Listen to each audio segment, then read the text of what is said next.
Well, hello out there. It's Mrs. Coley. I hope you're having a great day. Today I was just going to share with you briefly a little bit of information about this LETRS program. I don't know if your school district has adopted it or not, but ours has, and I'm going to be highlighting some of the different things that I've learned from this program and how it has benefited me and my students. So in the program, it goes over everything you want to know about how one learns how to read, and then it goes into all of the 5 different building blocks of good reading instruction and highlights each one of those important areas and how that helps a student not just learn how to read words, but actually the whole reading comprehension piece that comes together so that students aren't just reading, but actually the purpose of reading is reading to learn. And so that's what the program is designed to do, is to help you as a teacher feel better equipped to know how to pull out your tools from your toolkit to help those kids that aren't necessarily considered fluent readers. So what it asks you to do is it asks you to create some files like this and designate 3 students that you'll have as case studies. This is DIBELS Next. This is a great report to use. You can see a lot of red, and this goes back to 2nd grade. And then another nice graph that you can refer to is these progress monitoring graphs that you can print with the system, and it allows you to see a benchmark goal and some target goals along the way so that you can help your student through proper goal setting end up reaching their benchmark goals. Another great tool that I've discovered this year is a spelling inventory graphic organizer, as you can see here.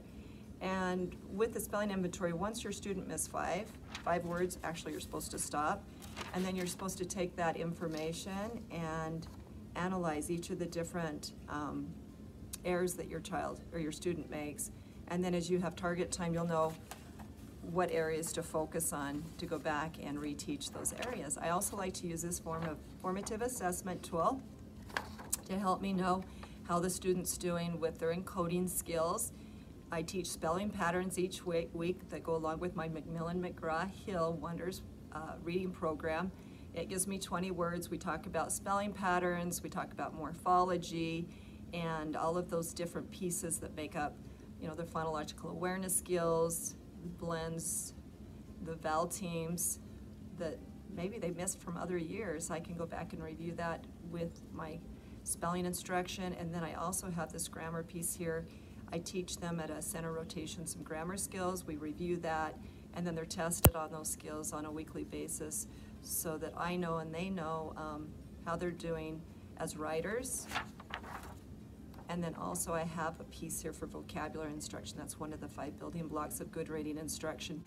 One of the new things that I've learned up to Unit 2 in the LETRS program is the importance of a good phonological instruction. Anyways, I'd like to highlight this for you with the hopes that it helps you to kind of see how another teacher can take and using the LETRS program to make your language arts instruction time a time that is very efficient and effective, and then you can help your students thrive as both readers and writers.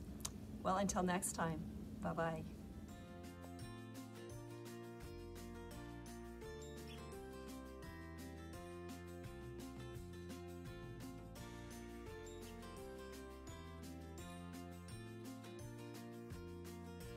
Talking about syllables, you're going to be clapping each syllable that you hear in a word. Clap for me the syllables that you hear in vision. Vision. I'm going to see how you do with rhyming words. Rhyme for me the word fish. Fish. Hish. So next what you're going to do is you're going to identify the vowel sounds in a word. Please tell me the sound that you hear in the word jump. Good. Tell me the vowel sound that you hear in the word can. Nice. Tell me the vowel sound that you hear in the word right. Next phonological activity that we're going to do is you're going to repeat the word that I say, and you're going to be listening to what I want you to change with that word. Does that sound good? Tall. Tall. Tall. Tall. Now say tall without t. Tall. Nice. Let's try another one. Say fish. Fish. Say fish. Fish. Now say fish without the f. Ish. Good. And go over your phonological awareness skills. Our first skill that we're going to talk about is syllabication skills. So you're going to hear me say a word to you, and you're going to clap each of the syllables. Give me a thumbs up if you understand what to do. Okay, great. Your first word is the word mother. Mother. Let's have you rhyme as many words as you can for the word pig. Pig. Dog. Lag. Let's find some words that rhyme with dish. Let's do some nonsense words. Rish, Rish. tish, Dish. lish, Delish. Rish. Dish. Fish.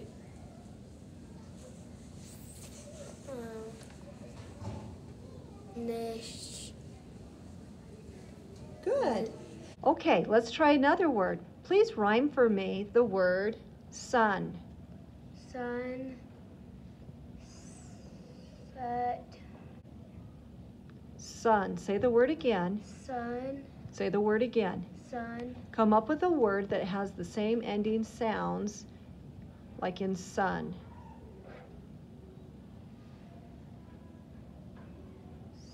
Sun. Okay, so what you're going to do now, let's go ahead and just practice this skill. What you're going to do is you're going to take and put your fingers out like this. Let's see if I can put it in. If I can get it. Tell me the onset in the rhyme. So the beginning sound is s. And what are the ending sounds that you hear? Un, sun. Okay, so now what you're going to do when we rhyme is we keep the second sound here is going to stay the same, so you're just going to change the beginning sound. So let's say sun again. Sun. Let's say s, un, sun. Okay, now we're going to change this sound, but keep that other sound the same. Un. Fun. There you go. So that's how we do rhyming words. Let's try another one. Let's change the f sound in fun and add t. What does that make? T. Un. Ton. Let's change f in fun and add g to it. What does that make? Gun. Start with the first sound. G. G. Un. Gun. Gun. Okay, now do another word using the skill that I just taught you. And it could be a nonsense word. Change the beginning sound in fun to another sound and make a new word.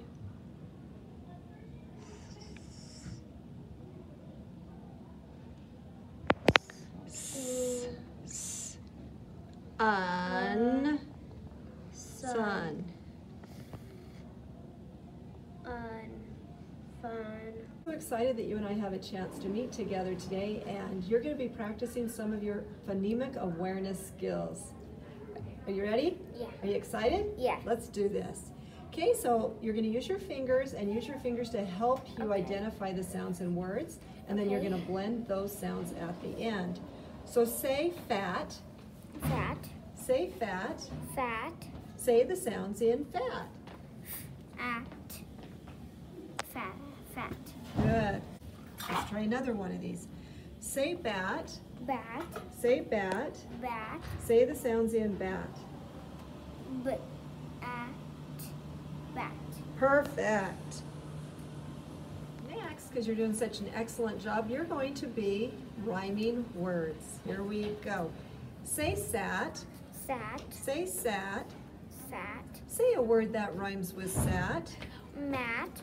Bat. Cat. Okay, let's try another one of these great phonological awareness skills. This one is phoneme deletion. So the next one we're going to do is this word. Say bam. Bam. Say bam. Bam. Say bam without the b. What would be left? If you take the b sound off, what sound is left? Am. Good. What is the sound again? Am. Let's try this again. You got it. Say tab. Tab. Say tab. Tab. Say tab without the b. Tam. What is it? Okay, the word is, let's say it again, tab. Tab. Say tab without the b.